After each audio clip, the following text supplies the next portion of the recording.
Hi everybody. I'm just checking out something here, making sure that the watch live, wow, this isn't working on Taiwan Live TV. I have no idea why. Wow, that's very strange. Well, what we're going to do is we're just going to go to my channel, make sure that we're on. Here we are. So this is very bizarre. Yeah, okay. Wow, because I have it in bed on TaiwanLive.tv, our website. I want to welcome everyone. Sorry about that. Listen, this never happened before. I wanted to just, kind of have something in the background to give you something more interesting to look at than my face. Dave, fist bump to you. Good evening to you. Got a little drink here tonight. I want to say hi and welcome to Taiwan Live TV.tv, where the embed's not working. Oh my goodness. Nice to have you with us, Dave. Phoenix Media Forge is my Instagram for the studio. I have moved things around considerably. Over here is a huge mess. I got my drill, I got a bunch of parts, all kinds of stuff. I've been mounting things like I'm mounting my I redid everything. I redid all my drawers, my keyboard drawers and stuff for my literal keyboard, the musical keyboard and also the computer keyboard and all kinds of stuff. And this is my favorite. I'm using this over here for some room treatment. Works real well. It's my daughter's Snoopy blanket. I love stuff like that. So, all right. And I've been laying low. And yeah, the bad news is I've been putting on. MJ's been putting on some weight again. It's coming back, and it's because I haven't been too careful about what I've been eating. It's because I've been feeling depressed. So the title says I've been laying low, and I have. And I haven't really been drinking that much either, which is good, because when you're not feeling too well, yeah, it really doesn't help. But tonight, I was down at the Jar Jar store. Boy, was it cold. My goodness, it was cold. Wow. It was like 16 or something, or 18, around 18, which I guess is the mid-50s Fahrenheit. And, ordinarily, from where I'm from in New Hampshire, there wouldn't be an issue at all. But my goodness, with 75% humidity, it is just bone chilling. It just kills you. So let me do this. I'm going to press this button and see what I can see what we got here for. Okay, well, I can see I've got no views on Periscope, which is about right. So we're simulcasting on Facebook, Periscope, Twitch, and YouTube, and not Haps. Not Haps. Now, I've been having a little bit of a dialogue. It does. It really does. And I hope the chat lag isn't too bad.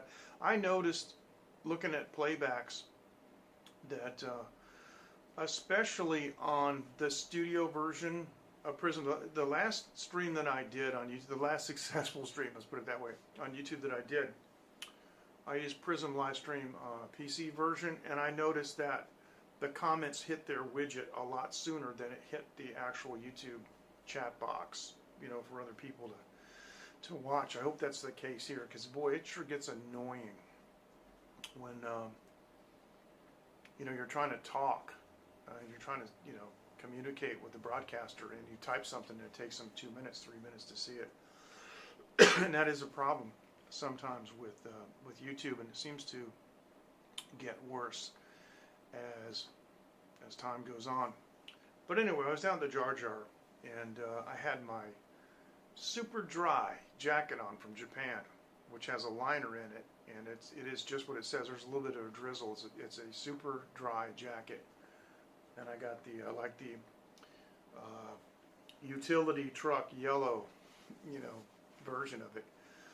And I got to tell you, it was freezing cold. But I went inside and I was looking around, and I saw this Filipino lemon juice, and I'd never seen it before. It's just a small jar. It's meant to be very strong, very sour. Now, when we say lemon in Asia, we mean really mean lime. I mean, they'll say yellow lemon, but it's really lime. And so this was like 100% lime juice but it's a kind of lime that grows in Philippines, and it's really sour. It's good. So of course, I bought it, and the first thing I did was I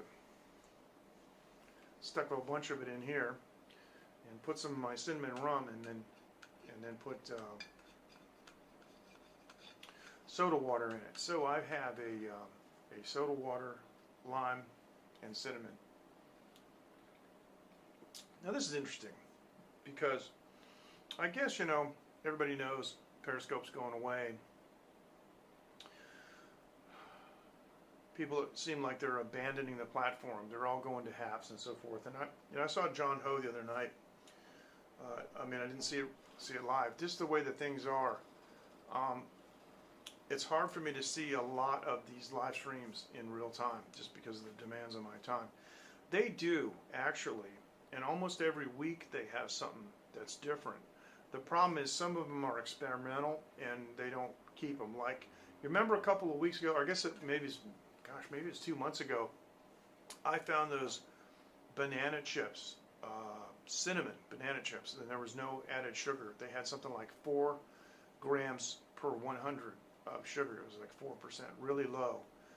And of course they had cinnamon on it, which is anti-glycemic. And boy, they were great, and they were cheap. And I got a jar of them. I was eating them on the live stream a couple of times, and she had 2 or 3. Every time I went in there, I bought them. And then I asked her, "You got any more?" She said, "No." And I said, "Do you know when you're going to get the next batch?" "No." And then she said, they were just testing it to see if it would sell. And I'm like, so she got another kind in, and this one is full of sugar. But every time I go in there, there's something new and some cool stuff. They got, of course, different kinds of sriracha sauce, if you guys like that. And today, sometimes I like to just spend time in that store browsing. And Dave, you've been there. And, John Sabot and Jevons, John Ho, Casper, everybody's been there when they come here.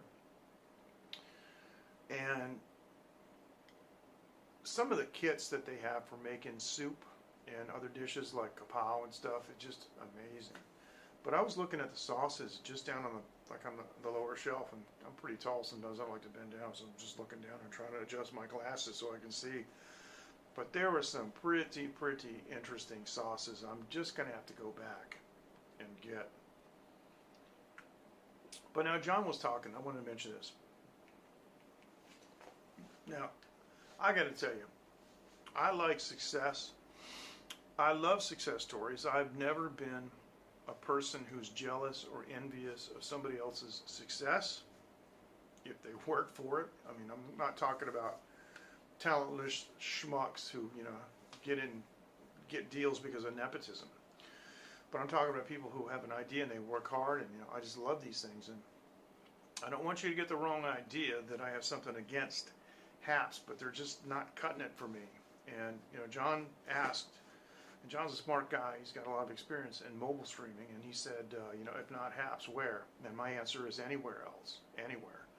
Because for me, I don't broadcast in portrait, and I'm not going to broadcast in portrait. And now the only way that I can broadcast on Haps is to use the PC, and you saw what a disaster that was the last time I did it. I wanted to present some news stories, and they call it presentation or present or whatever, where you can show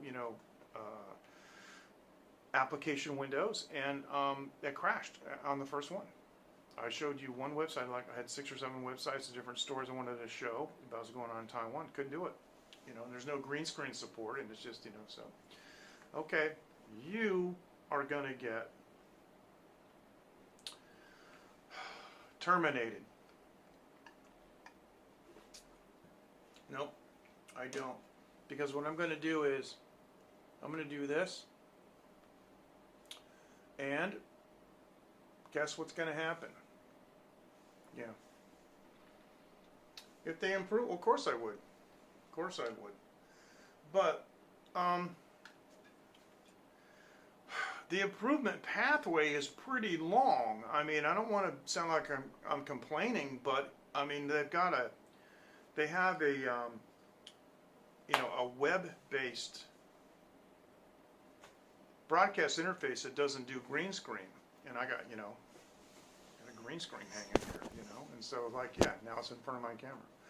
But it's like the thing is Prism is just so superior in my opinion of the chat burn, and they're coming up with a new widget system for it, and being able to put graphics up here like this, and even backgrounds and things, and like if you want to talk about websites, it's very easy to do. But I don't think HAPS is going to get there anytime soon. And there's another thing that's on the horizon that people know, but I don't think they've really thought about it that much, is that remember that Twitter bought Squad, and they bought it for a reason, and they're killing off Periscope as a separate app because they don't want it separate from the Twitter app. And they've had Twitter Live for a long, long time. And so if they bought Squad and they killed that, it means they're going to take something from it. So let me ask you guys a question. If they took Twitter and they put the video in the Twitter app and killed off, if they took Periscope and put it in Twitter to make Twitter Live and killed off Periscope, and Twitter Live doesn't have chat, where you can chat directly, because Twitter Live now is just an embed, and if you tap it, then you open up a version of Periscope. So if they're going to kill off the Periscope app, but they bought Squad, what do you think they're going to do with Squad? I mean, they killed it, so I think they're going to put the chat from Squad with the video from Periscope and make Twitter Live a live streaming app from within Twitter, which it already is, but it's just embedded Periscope. So I think what's going to happen is, I think everybody's just going to go back to Twitter. I think that's what it's going to come down to. So, anyway. Now, if that's the case, if that's what Twitter's actually doing, why did they announce that they were going to close Periscope?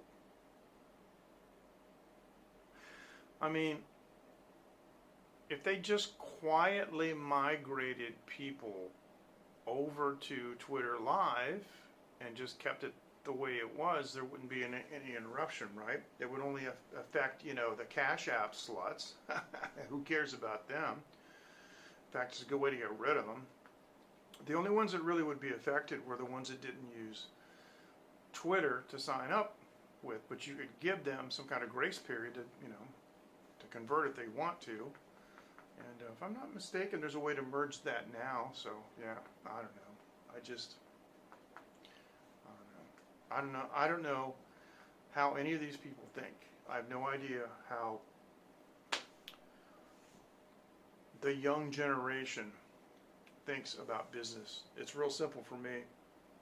And I was trained in, Japanese manufacturing practices, and just the goal, and the goal is to make money. So any decision that you make either points towards or away from the goal of making money. If you're going this way, you're going the wrong way. You want to go towards making money, and that's.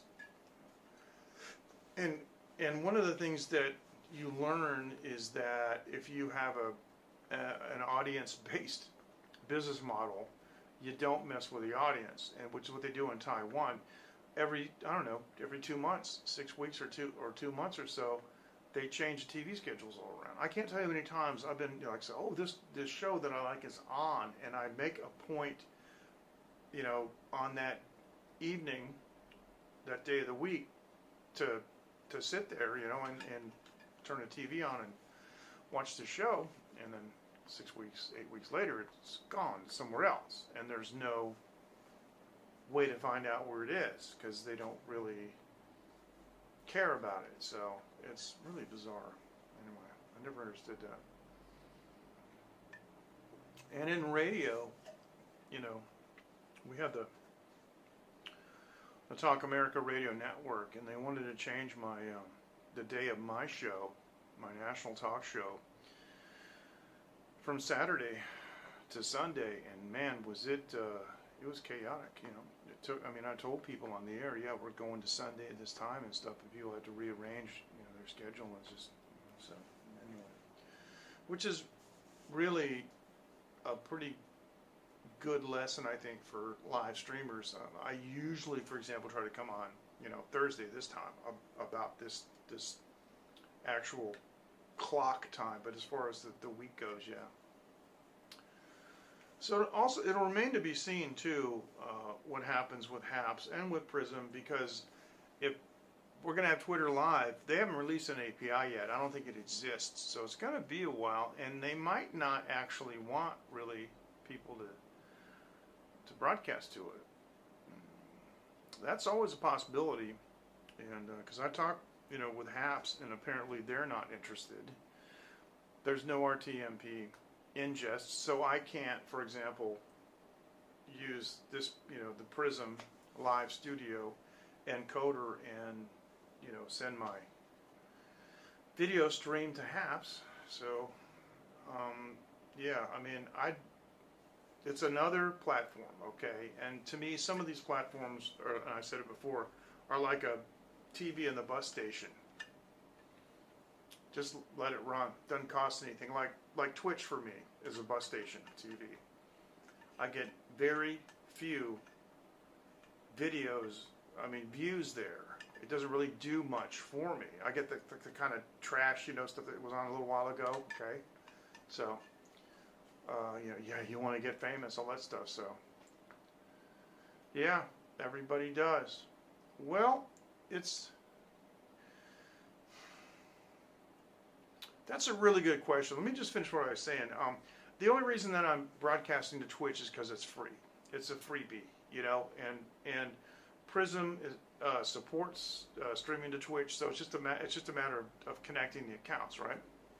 Now, Dave, you bring up a really interesting point, and I've had this discussion before with some of the streamers and with you, but I think it's the perception about live streaming, you see. Because the other thing, too, is, while we're given credit where credit is due, Facebook has become a monster live streaming platform.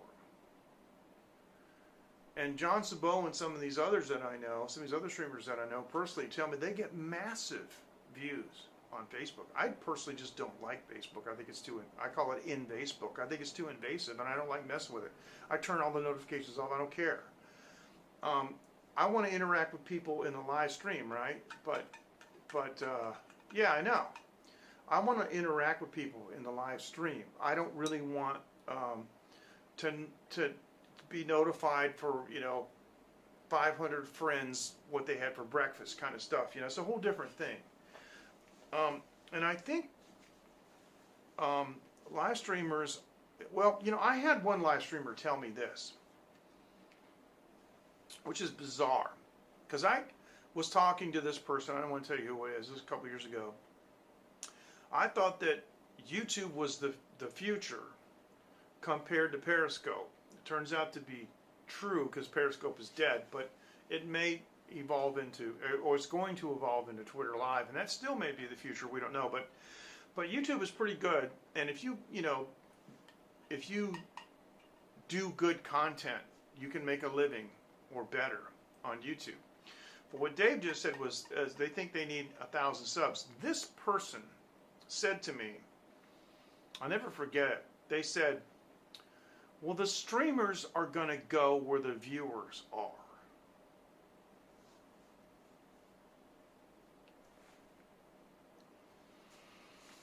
I said, no. The viewers go where the streamer is.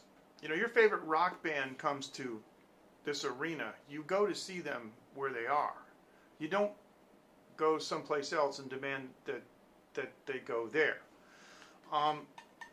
Yeah, that's how it works. you know, your favorite TV show goes from one network to the next. Do you care? No.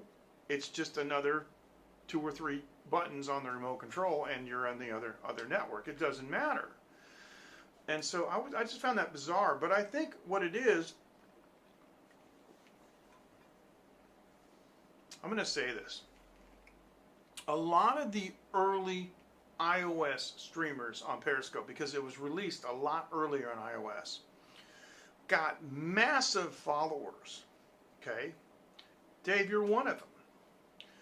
But I'm going to ask you, because you know, how many of those followers are active? If you really had, I mean, I think you got what? Last time I checked, just for my own edification, I think you had like 35,000 followers or something on Periscope. If you really had 35,000 active followers, man, you couldn't even get a word in edgewise. I mean, the comments would be going so fast and crazy like that. I remember in the early days of Periscope that there was a limit of 100 chatters at once per broadcast, and many live streamers didn't even hit that. I mean, once in a while people would complain, but you almost never have really. I mean, you don't really have to worry about having more than 100. I mean, there are some epic things that you do that are 200 or 300, but you don't have 35,000 live viewers at a time. And so I think the numbers are addictive, the big numbers. Because sometimes it happens to me. Like tonight, I can tell you right now, when I'm done live streaming, I'm going to have about 25 views. Go back a couple of weeks, and it's 4,000 views. It's weird. It's up and down. But what happens is it's addictive. You know, I was on my roof, I don't know, last year. You know, I said one of the Queen of the Night, because I love the moon. I call her the Queen of the Night. So on the roof of the Queen, and I got like 11,000 views. I don't know what people thought they were going to see, but it was just me on the roof. And the numbers are addictive. Wow, you know, and they're really impressive. And this is how a lot of those people got their endorsements. Oh my gosh, because they didn't. The sponsors didn't really comprehend what was going on.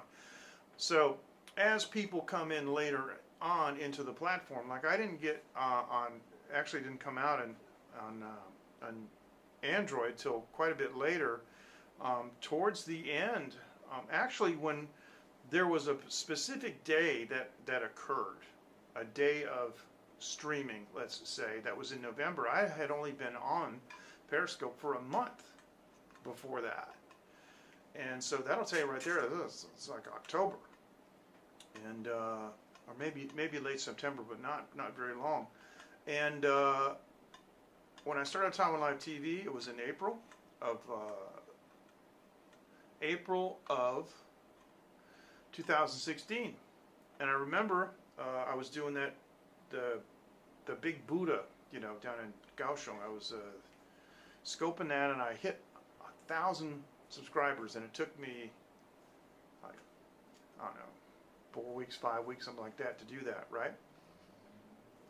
And you look at my subscribers now on Periscope, and it's only like 2,000. So between 2016 to now, I've only got 1,000 more.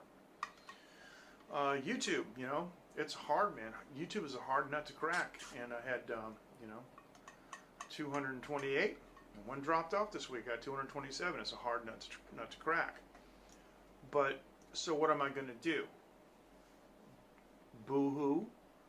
Or what? I mean, I do these streams for 2 reasons. I do these streams because I want to. I was a blogger since 2005, and I'm used to this kind of, you know, presentation of things. I'm basically a radio guy, you know. And the other reason I like to do it is because I like to interact, and I really enjoy interacting with my followers a lot. I have a really special smaller group of followers, and I think maybe if I had, you know, if I had 100,000 followers, and tons of messages going on. I don't know if you've seen like some of the news channels that would people, they mostly come on to complain, but you can't read them. You can't read the comments. They're so fast. They're crazy. Hey, Matthew, how you doing? Just thinking about you, as a matter of fact. Yeah, good to see you, man. How's everything? Nah, it's not gonna fit there. Got my Starbucks cup. What time is it? Oh, it's only 4 minutes after 11. Yeah, I've been laying low, as you can see in the title. Been laying low, just haven't really, been doing a whole lot. It's been really cold. I got the heat on here in the studio. I don't know if you can hear it.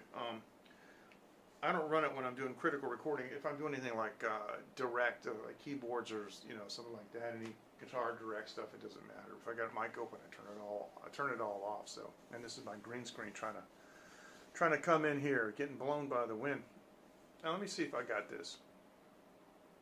Yeah, I love this. Here we go. We'll be back in a second here. Hi, this is Dave in Osaka, live from Greenland, and you're watching Taiwan Live TV with MJ Klein. Well, Matthew, I'm sorry that you're out of service there. Holy cow. But that was me down the street the other day, and I don't know why. Hey, you know what? I got like what we call a false attachment. This thing here is like sticking out of the back of my head. Look at that. This is a light. Where did I get this? Oh, I got this at Miniso. It's a Japanese store that we have in Taiwan, and it's got like a little bulbous base. You see it, and it's got like a felt thing on the bottom, and it's at an angle, right? So it's nice because I put them on my monitors, my recording monitors, and they face down, and I can turn it on, and it kind of lights the console up. But it looks like a wand. When you hold it like this, it looks like a lightsaber. See? They do. Whoa, that's pretty interesting. That's amazing. And so I just noticed I got this thing up here. See, I run it like this, and you can see it kind of shines on the desk here when I have the lights down. I have complete control of these lights. These are Xiaomi programmable lights. I can get any color, it's any combination, whatever. And so sometimes I dim the lights down, or I make it like dark green or dark blue or something. I'm in a kind of a mood to do some mixing, and I pop these on. But I just noticed it's sticking out the back of my head. Yeah. Well, we're already like 28 minutes in the broadcast, and then a couple days ago, and you guys, you hate this. I got a pimple on my face, right? Look where it is. I mean, we gotta shave. You don't shave, you look like a bum. So what happens? You got a pimple on your face, and you try to go around it, and you can never miss it. And all of a sudden, and what do? You cut the top off, and it bleeds. It's a scab, and then so right now I'm in shave for a couple of days, and I look like like I don't have a job. I don't have a job, but I don't want to look like I don't have a job. You know what I mean? So, yeah. So now I gotta. Told my wife, I got a Zoom meeting tomorrow. I think I'm gonna take a little of her makeup and stick it on her and see me before the meeting going like this, and yeah.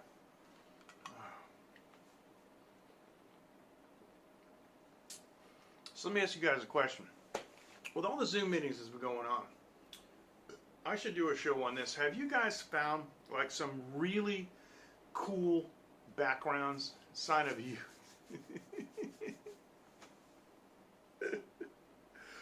Oh, don't I wish. I was looking at it. I did a search. You could do a search on Zoom backgrounds, and the coolest one that I saw was somebody made a Zoom background. They had just waited until they were at a meeting, and it was full of I guess you can now they've expanded it to 49 people you can have in the gallery view, and they took a screenshot. So now what you can do is they said the name of this was Your Life is a Zoom Meeting. So now you put yourself in the Zoom meeting, but your background is a Zoom meeting, so you look like you are living in a Zoom meeting, which I thought was pretty cool. That was cool. Then the other one that I saw, and I think I posted that on our line group, but it was because it was a guy did it on Twitter, he had used his camera, you know, and set it up, and just used like you know, on the PC there's a cam app that you can record with, and he just recorded himself sitting in the chair in the room that he, you know, has set up that he uses for Zoom, and he was just sitting there going like, you know, like he's paying attention, and you know, and he made that into a loop, and he put that on the background. So when he sat down in the chair, he was actually covering where he was, you know, in the background video. So then what he could do is he would just get up and leave himself there. So actually I would have done it a little differently, because you know, in Zoom you just press Alt-V and you can turn the video off, and people expect you to do that. I mean, people are going on and off all the time. What are they doing? They're going to the bathroom, or they're, you know, they drop something, or they're going to get a drink, or maybe they're, you know, pouring whiskey and they want their boss to see it, so they go, you know, and then, you know, it's in a teacup and they can't tell, right? So in a case like that, you could simply just go Alt-V, turn your video off, and then go to the background. Now, what some people don't realize, what you can do with Zoom is, if you have the virtual background on in Zoom, right?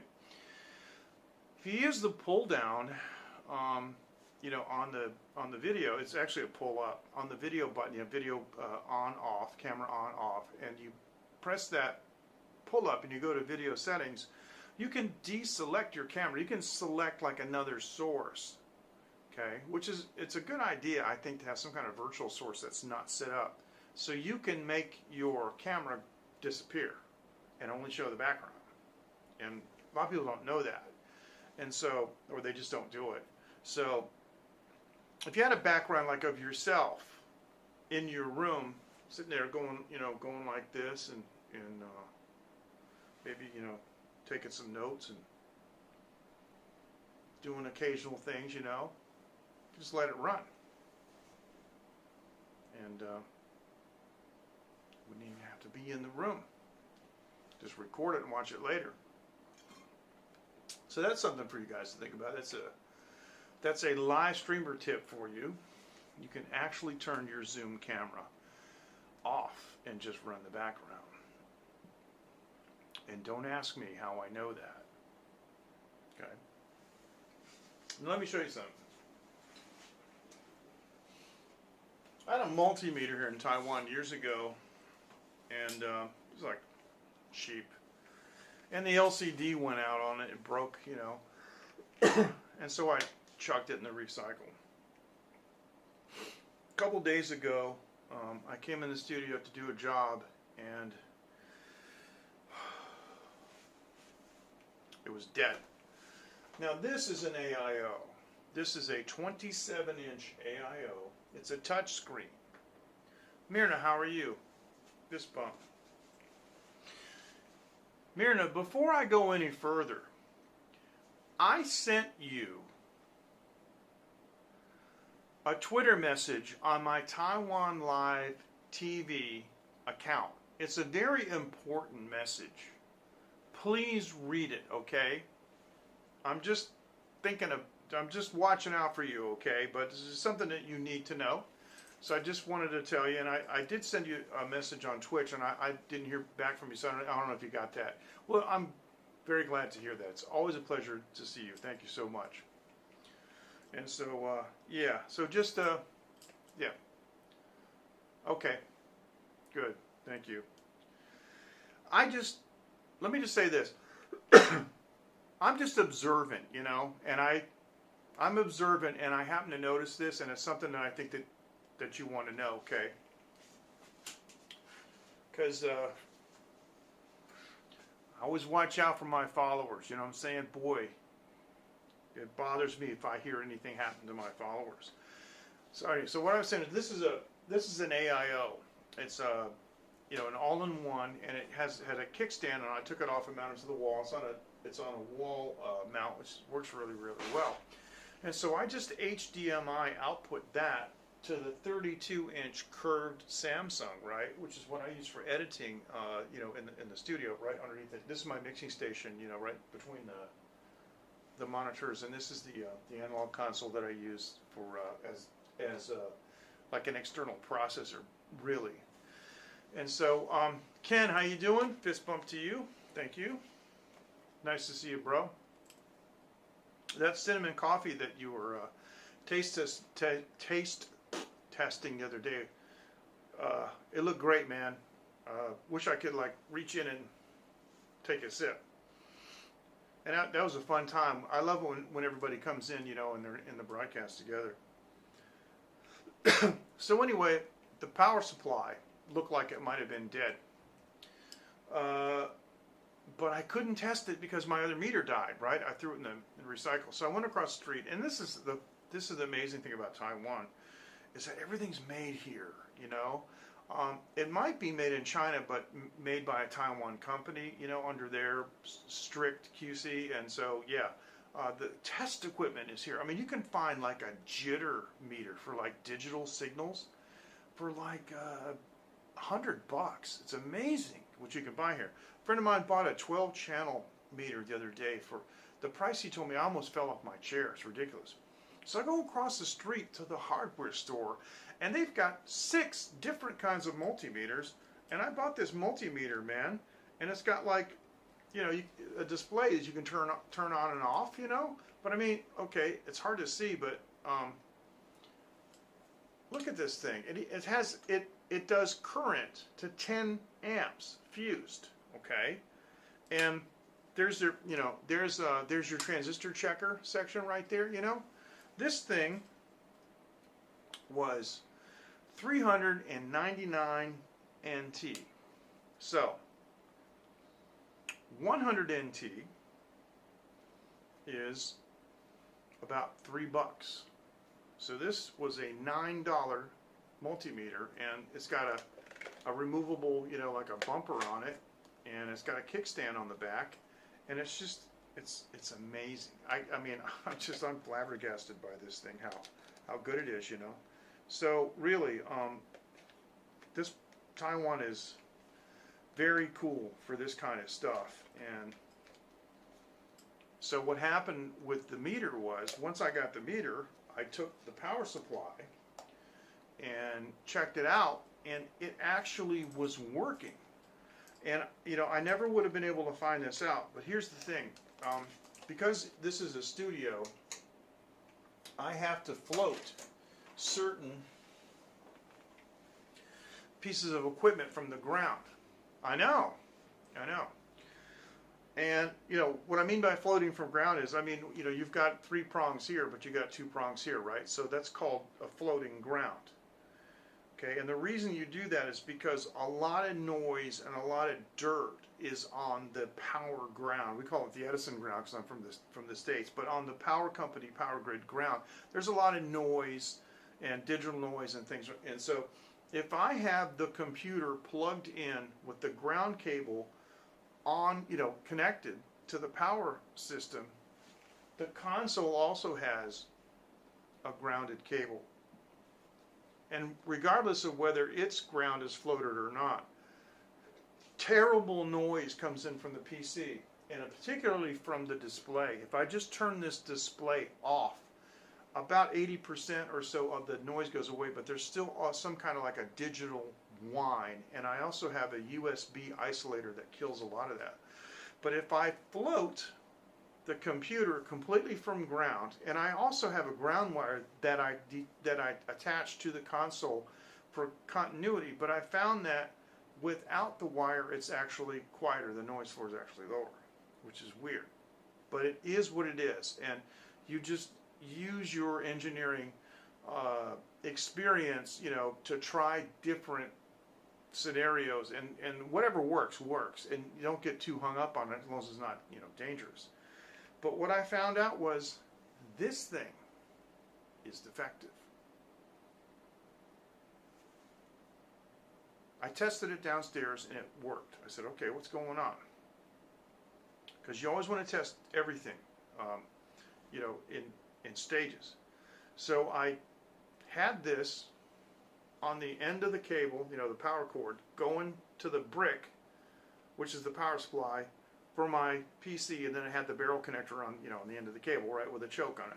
And so I plugged this into an outlet, and I put my meter into the, the barrel connector, the DC connector, and I got, 19.5 volts. I said, what's going on?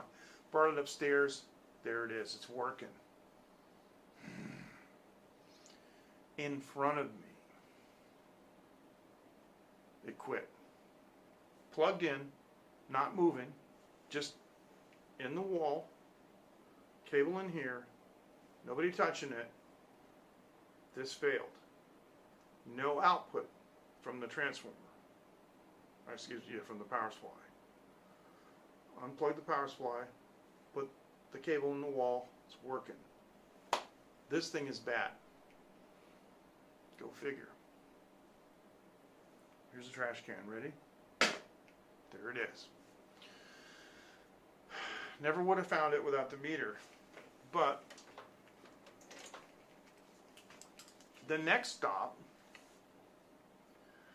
was to unbolt this thing, from the wall and bring it down to Nova to the computer shop and say, hey, can you figure out what's going on with this thing? And you know what would have happened. You just know. They would have plugged it in. Nothing would have happened. Nothing was wrong with it. They'd have to charge me something, right? So that's how it works. Now I have something of an experience with that kind of situation. And this is something that I never talked to you guys about this before. But back in the very early 90s, VHS cassettes, the cassette tapes, videotapes, were very, very popular, and the cassette players, the machines, were still a little bit expensive. The used ones could be like $60 or $70, and which was a lot cheaper than the new ones. Some of the used ones would be like maybe 35 or 40. But again, if you're talking about 1990, 1991, 92, that's big money. So here's what happened. One of my friends owned a TV shop. Now, I have a lot of experience. As you guys know, I have a lot of experience with tape machines. And when I was young, I actually worked in a factory that made tape machines. We made reel-to-reels and cassette decks of our own design, of the company's own design. And I had a lot of experience. I worked there for 4 years. A lot of experience with troubleshooting these machines, right? So one day I was just visiting a TV shop. And this is pretty funny, actually. And they had a kid in there that he didn't really know what he was doing, but he was a good kid, and he was just helping out. He did other jobs for the TV shop. And he's a smart kid, so he tried to fix some of these, the VCRs. And I noticed he was having a problem with it, so, me, I just walked over and I looked at it, and I immediately identified the problem. Because those machines have what we call hubs. And with the hub tape has an axis, there's a round section in the middle with basically its key like a gear. And the post from the reel has to go up into the hub and turn it, right? And so if you're looking at it from the top, when you push the tape in, the posts go up into the hubs and they turn it, right? But there has to be a spring under the hub that pushes it up. Otherwise it just sits all the way down on the spindle. The spring was missing. He put it in there, the cover up, put it in there, and the lifters, they call it, which lift the tape out, and they fold it around the video head. And the supply motor was starting to run, and the capstan motor was running, but the take-up motor, the reel wasn't doing anything. It was spinning. And I said, well, it needs a spring. He goes, really? I go, yeah. So we popped a C-ring off the top of the hub, took it off the post. He had, a repair kit for all the different kinds of VCRs, and he just put the spring that went with that unit, popped on it was done. So in the meantime, the owner's looking at me. It's like, got a couple over here. You think you could look at them? Said, yeah. And before I knew it, I was a VCR repairman. It's like, it's one of those things that you just fall into, you know what I'm saying? I was doing like, 10 or 15 of these things a week. It was pretty funny. So, back in the day, right? So, now, here's the thing. And I was talking about making decisions in business, making a decision to go towards making money or away from making money. And the problem with these repair businesses is, really, it would probably take, it'd probably take thousands of dollars just to find one. But yeah, I know what you mean. There's actually, I'm going to tell you, I'll tell you my favorite repair channel is Mr. Carlson's Lab. That guy is good. He's from Canada. He's really good, and he fixes both solid state and valve equipment, and he does ham radio or guitar amps. It just doesn't matter, everything. But yeah, that's true. They do get millions of views. That would be funny, wouldn't it? I should, you know what I should do? I should refurbish this thing. This would be it'd be about a 3,000 or 4,000 US dollar job if I paid somebody else to do it. But this console, if you flip it up, there's just a big panel over the bottom pan. This is not a modular console like the ones that have separate screws in it and the strip comes out. No, because this was basically a more economical version of a British recording console than like the Neve or SSL would have been. So, but there are individual channel strips. You have to take the knobs off, and you have to unscrew all the nuts on all the pots and pull it off, and then pull the ribbon cables off. You could do it. That would be fun, but I don't want to do it. I've done consoles before. I don't want to do any. I just don't want to do anymore. What I want to do is I want to pay somebody to do this one. But let me tell you what happened, because I was watching one of the news channels, in the States. I don't know what it was. Who knows? Might have been Dan Rather. I don't know. But oh, really? Yeah. Yeah, he does. And what I like is when these guys say, hey, I got a barn find, because I have an Atwater Kent radio from the 40s, one of those ones with the round top. It's here in my house. I won't touch it. It's like, no. I looked in the inside and I said it's hopeless, but maybe I should revisit that. I don't know, because I do have, a YouTube channel, and I also got an Instagram, for the studio, and that kind of stuff would kind of fall into, the studio realm. So yeah. Anyway, this investigative report, I think it was in New York City, and what they did was, and this is really, really unscrupulous. I mean, on the part of the reporters. And I've never talked to anybody about this on live stream, but I would like to, because we're kind of going down this road. They took a VHS recorder and they put a blown fuse in it, put it back together, brought it to a shop, and they said, we need you to fix this. Okay. And then later on, they showed, okay, well, he charged us $75, and he said that he rebuilt the power supply. And so they went back, and it's a kind of thing like this. Now, this guy was an immigrant, and he couldn't speak English very well, and he had a difficult time defending himself. And that episode made me furious, because the guy's like, well, it was a 50-cent fuse, and you charged him. Why didn't you just charge us for the fuse? And the guy's like, well, okay. And well, here's why. Okay, I am gonna defend him now, 35 years later.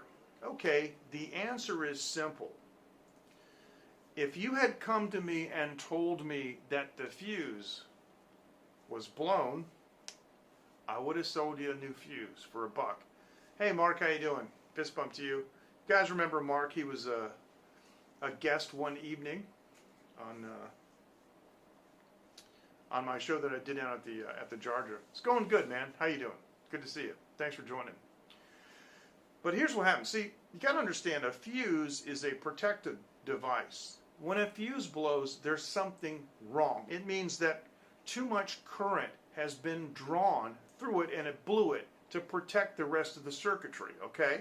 So it's irresponsible for a tech to just say, oh, I see the fuse is blown, pull it, ohm it out, say, yeah, it's blown, put another one in, plug it in, and turn it on. It's irresponsible to do that until you find out why the fuse blew. So what you do is you turn it on. Usually you use a variac and you bring it up really slow. The voltage, bring it up slow, and you start using your meter and you go, okay, well, is this normal? Is this normal? Is this normal? And then you might bring it up to half voltage and see, okay, well, how much current have we got going through here? And what about, okay, and you know, so you got to check it out. What some guys do, which is what I usually do, because the power supply is usually modular, I just unplug the output of the power supply, so it's just hanging, you know, it's still in the box, but it's hanging by itself. It's not connected to the rest of the device. So then I can put the fuse back in and just plug it into the mains and turn it on and see what the power supply does. If the power supply blows up by itself, it's not connected to anything. And you can check the voltages and see, you know, how, if they're within the range. And of course then you have to check the current once you have it plugged back into the device and it's loaded down. But the point is, right, Ken, you take care. Thanks. Nice to see you. Fist bump to you. Thanks. But the point is you can't just say, oh, the fuse is blown, we're going to put another one in. And here's the other problem. This problem I call, all I know is, that's the name of the problem, all I know is, because what happens is you fix the device and you give it back to the person, and maybe 6 weeks, maybe 2 months, maybe 3 months later, it stops working. And they bring it back and they say, all I know is you were the last one to work on it. Like that means something. Yeah, okay. So I was the last one to work on it. What? You did it. You didn't fix it. It broke again. I fixed the power supply and the blown fuse. It's got a broken drive belt now. It's a different thing. All I know is you touched it last. That's all I know. Yeah, it is about all you know. You can't argue with that. You can't. You got a customer that's got the all I know is, and that's it. It's over. So what we were doing with the shop is, I had a talk with the boss, you know, because I was fixing them. I said, "Here's what you got to do," and he told me what his viewpoint was from the business, and so based on what I had told him and his experience, he came up with this. Any unit that comes in, we charge $10 to look it over. Once we find out what's wrong with it, we tell the customer. If it's too much money and they don't want to fix it, they can have the unit back and we keep the $10. If they want to get it fixed, the $10 goes towards the price of fixing it. Seems reasonable. 99% of the people seem to go along with that. Some people would come in and go, well, why do I need to pay you $10 to look at it? Because I'm a tech and I'm highly trained. And it costs something to do that, to get the training and that experience. If you want to tell me what's wrong with it, I'll fix it. But somebody has to find out what's wrong with it. And if you can find somebody else that can tell you, fine, go ahead. I'll tell you, why don't you take your unit back? I'll tell you what, just take it back. and have somebody find out what it is, what's wrong with it, and give it back to me, and I'll fix it. Oh, okay. So, sometimes people wouldn't want to get it fixed, and we would say, okay, well, what are you going to do with it now? And they would say, well, I don't know. And I said, well, I'll give you $20 for it. I got $10 in it already, but I got it back. So I'll give you $20 for it. They said, okay. Then I would fix it and I would sell it. Which is not unscrupulous, because I'm going to tell you right now, I never jacked the price up to do that like they did with my car when I got in a car wreck. The guy from across the parking lot go, oh no, that thing's total, and it wasn't. But I am going to tell you something that we had to do to avoid the all I know is, and let me tell you, if you're in business, you're going to appreciate this. When a unit came in, we would determine it was usually something dumb, belt broke, or something wore out and it needed just, like some of the gear mechanisms. It was all pretty much the same thing, right? Once in a great while, a head would be bad, but maybe out of 100 units, I had one bad head or something like that. Most of them, they just need to be tweaked. Some of them just needed a little bit of adjustment, because they've been played so many hundreds of hours. It wasn't a big deal.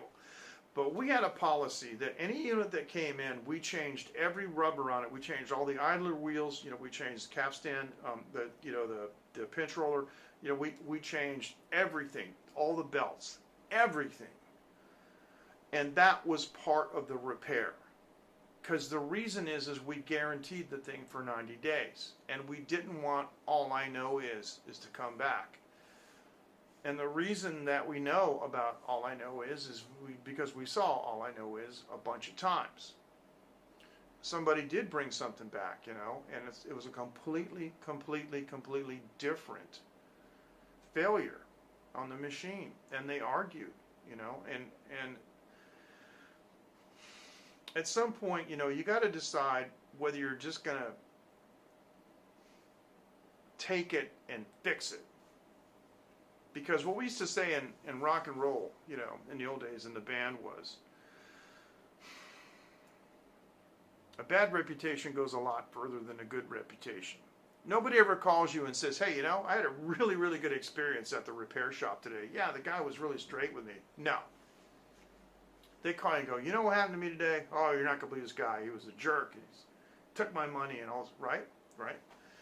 So some of these people that are kind of vocal and militant about it, especially now that you've got this is before social media, so I mean I can imagine running a shop now with social media, people in there with their phones and stuff, and especially I hate to say this, the SJW mentality where everybody thinks that they're right and you are wrong no matter what. It's really hard to get over the all I know is you were the last one to touch it. Well, you brought it in, so I think I haven't touched it yet, so I think you're the last one that touched it, right? I haven't touched it yet, right? I think. Oh. So we just had to, if no matter what it was, if there was some broken gear, we would replace the broken gear. But then we would replace all the belts and all the rubber, But we told them that was part of the repair cost, because it's the only way that we could do it and guarantee it, for 90 days. Now, another thing happened. This was a long time ago, and this was just when we were starting to see the first flat screen TVs. They were very expensive. They were all plasma. Remember that? And so me and the kid there went in the truck, and we went upstairs, a couple flights of stairs. Got this lady's TV. It was big. It was a monster. Because back then they didn't make 27 and 32s. They made okay. So it's plasma TV. And we're carrying this heavy, carrying down the stairs, put in the van, brought it there to the shop, and he, the owner, I don't want to say his name, but he tracked down the part. he found out what it was, which is really a credit to him because this was new technology. He had just recently taken a course in these types of TVs because he was he grew up in the cathode ray era, just like my dad. My dad was the first color television technician in the state of Florida, and but he never touched a flat screen, so he was already out of the business by then. So anyway, he found the part, and he was calling around looking to get it, to get the part, and I don't know exactly how this happened. I wasn't there, but he told me later that the lady had asked him how much the part was, just the part, and of course he told her because it would be on the invoice, right? Like there's the parts and the labor and stuff. He said, okay, well the part, it was expensive. In those days, it was like $150. And so she said, so she called him back later. Oh, I found another place. It's $120. It's like, okay, well I don't have an account with that place, and I don't know them. And she said, "What? Why?" She says, "No, I don't have, and I don't. That he's not my supplier. I don't know this place. I don't know where that part came from. I don't know anything about it." And she was furious. She wanted to wring his neck over like $30. And she said, "Well, I'll go buy the part." And he says, "Okay, but I won't put it in." What? And she went on and on. He said, "Well, it's a static." Sensitive part. You're just going to put it in your pocketbook or in your pocket, and you'll bring it here. It'll probably be all damaged. And I could put it in the TV, and if it doesn't work, you're not going to pay the bill. And I'm hearing this conversation, right? And I told him, I said, you need to call that other guy, the one that gave her the price, and tell that guy that you damaged his business by doing that, and he shouldn't be doing that because he's killing the people that use his parts, because that lady's not going to put it in, right? And I told him, I said, stand your ground, man. Don't take that. And so she ended up getting it fixed, but then she ended up complaining about the labor. That's a $150 part. Why does it cost $250 to put it in? And the classic thing that he said, it was amazing. He said, I sent 2 guys out there in a truck. What do you think the insurance cost is on that? Who dropped your TV? If I told you, oh, I don't have any insurance, what would you say? Of course, there's silence. And then, he said, it took me a day and a half to track this down. This is a digital TV, and it's very complicated, and this is a proprietary IC, and so it is what it is, and you can take it somewhere else. But she ended up, getting it fixed. Because when she called around, she realized that it was actually a pretty good price, and we already had it. And he told her that, because of the way she was acting, that she can come get it. So. Anyway, wow, Tales from the TV Shop. That would have been 1991 to 1993, I think. Yeah, pretty or 94. Pretty amazing stuff. But that's what happened, and yeah, it's a hard business. It's hard business, and so nowadays nobody fixes them. I have a TV. It's only about 7 years old. It's a 32. I had it here in the studio. I had it up on the Tales from the TV Shop. There you go. I had it on over here because the other side of the studio is an exercise equipment area, and when I exercise, I like to watch stuff, and then the time goes by. And so the way it's set up now, I can just remove the green screen, and the second half of the room I can see these monitors if I want. But back then I had basically this size, but not curved TV. And then I took it downstairs, started watching it downstairs, and then one side, like basically a quarter, like I don't know, a bit like about here, you know, from here like on over, right? Started going like fuzzy, just crazy. And if there was no program material, it would be static. And then as soon as there was program material, it would go haywire. And so I thought it was probably an interconnect on the LED display. So I opened it up, and you know, of course, I took the back off, and I recognized what all the different sections, you know, were from, you know, the power supply and display drivers and all that. And I just couldn't get it to run. But I'm gonna tell you something. You got to be really careful. I just barely moved the back plane, and it split. The LCD went, you know, and said, well, it was broke anyway. So, and it's on the junk pile. Nobody fixes them now, you know. One cool thing though, and it's on the junk pile, but I haven't actually put it in the recycle place. If you take the LED screen out, and you can leave the diffuser in if you want, but it is one heck of a bright, super white, like cold color LED. I mean, it's it's a big white panel. I might just, now that I think about it, I might just take the display LED out and just leave the backlight LED in and put it on the wall just for like a light. How did I think about that? I'm glad I considered that, because that actually would make it, that's actually a pretty nice light. Imagine a light as big as this screen that's just all bright white. That'd be pretty good for like a live streaming light. You could put, you know, and it has the mounting on the back, you know, the mounting screws. You can put on any kind of you know, like this thing where you can move it up and down, or, you know, left and right and stuff, and back and forth. You know, so that you could do that. That'd be cool. So, Tales from the TV shop. I'll tell you what we used to do, Dave, when I was a kid. We were in Florida, and I was about maybe 15, 16, and capacitors, these little tiny electrolytic caps, when they blow in a circuit, they make a snap, or more like that, okay? And it's funny, because they'll be working on something, and they'll hear a, right? And it means there's some kind of a discharge.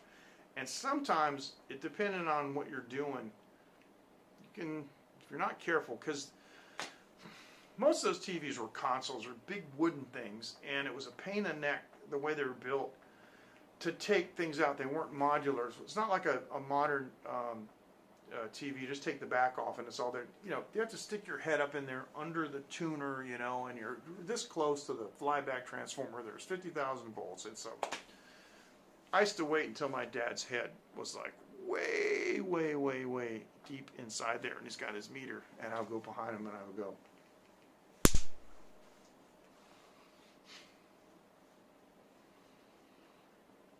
Boom, boom, boom, boom, boom, boom. His head going on. Then he came out. His head came out, and he had caught his head just on the edge of the tuner and cut it just a little bit, you know. And I said, I'm sorry. I'm not going to do that anymore. Yeah, you better not, mister. I said, okay. But, yeah. Sorry, Dad. That's what kids do. So my daughter's 8. So I'm preparing myself for whatever may happen. Yeah. She may come up with something, you know. She may hear me doing vocals in the studio and just walk in the door. Something like that. I don't know more. I don't want to get into Tales of the Studio. We'll be here all night, but with that, I think, oh yes, I think it's time to retire. 1 hour and 10 minutes, not bad, and it didn't go quickly. It went along so nice. It was great to talk with everyone. I appreciate it. Oh, more story time. So, you know something, I want to thank you guys, because I hadn't even thought about those days in the TV shop repairing the VHS recorders. I hadn't even thought about that for a long time. That was cool. Yeah, that's when I was recovering from my back injury. I still had a cane, walked with a cane. And so the good part about it is I stood up to do that job at the bench. I stood at the bench. I could stand up. I couldn't sit. If I sat in a chair, it would really, really start hurting very badly. I could walk, I could lay down and stand up, but I couldn't sit. So I was able to actually like make some money, and